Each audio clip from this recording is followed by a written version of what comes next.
दोस्तों सोचिए, अमेरिका की राजधानी वॉशिंगटन डीसी, जहां आज सुबह की हवा भी बिल्कुल अलग महसूस हो रही है। सड़कों पर सैनिकों के ट्रक, हथियारबंद नेशनल गार्ड और पुलिस अब राष्ट्रपति के सीधे आदेश में काम कर रहे हैं।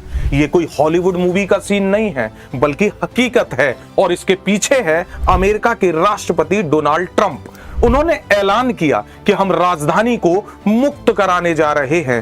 उन्होंने किससे मुक्त कराने की ये बात की? क्या सच में हालात इतने बिगड़ गए हैं कि फौज उतारनी पड़े? और सवाल सबसे बड़ा कि इसका असर सिर्फ डीसी तक रहेगा या लोकतंत्र की बुनियाद तक पहुंचेगा। नमस्कार प्यारे दोस्तों, मैं हूं कुमार पंकज और आप आ चुके हैं आपके अपने प्लेटफॉर्म पर, जहां हम बात कर रहे हैं एक बहुत ही गंभीर विषय की, अमेरिका में सेना का शासन। मामला है 11 अगस्त 2025 का। डोनाल्ड ट्रंप ने अचानक घोषणा की कि डीसी की पुलिस अब उनके नियंत्रण में होगी और 800 नेशनल गार्ड तुरंत तैनात किए जाएंगे। ट्रंप ने इस दिन को नाम दिया लिबरेशन डे इन डीसी। उन्होंने कहा कि राजधानी को अपराध, गंदगी और कुप्रबंधन से मुक्त कराना जरूरी है और इसके लिए FBI, DEA समेत कई संघीय एजेंसियों को भी इसके लिए मैदान में उतारा और निगरानी की जिम्मेदारी दी गई अटॉर्नी जनरल पॉम बॉन्डी को। लेकिन दोस्तों, ध्यान रखने की बात यह है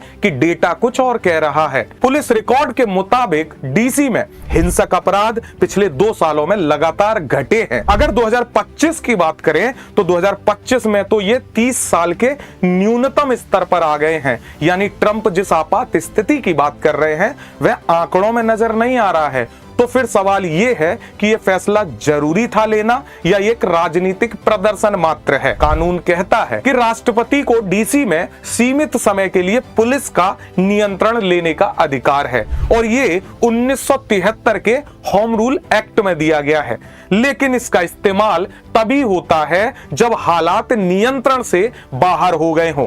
डीसी की मेयर और अटॉर्नी जनरल ने इसे अवैध बताया और साथ ही साथ कहा कि यह स्थानीय स्वायत्तता पर सीधा हमला है। यानी ये केवल एक प्रशासनिक कदम नहीं है, बल्कि संवैधानिक बहस का भी विषय बन गया है।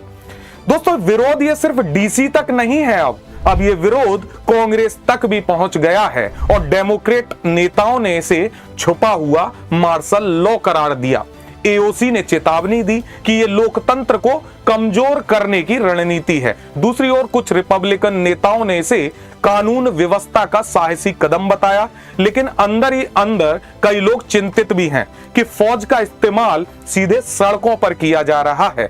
और याद रखिए, ऐसे कदम सिर्फ राजनीति तक सीमित नहीं रहते, समाज में गहरी लकीरें खींच जाते हैं।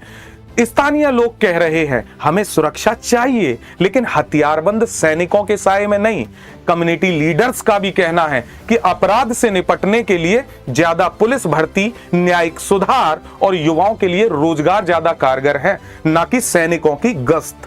इतिहास गवाह है, जब सरकार और जनता के बीच भरोसा टूटता है तो केवल ताकत से शांति नहीं आती। दोस्तों, अब आगे क्या होगा?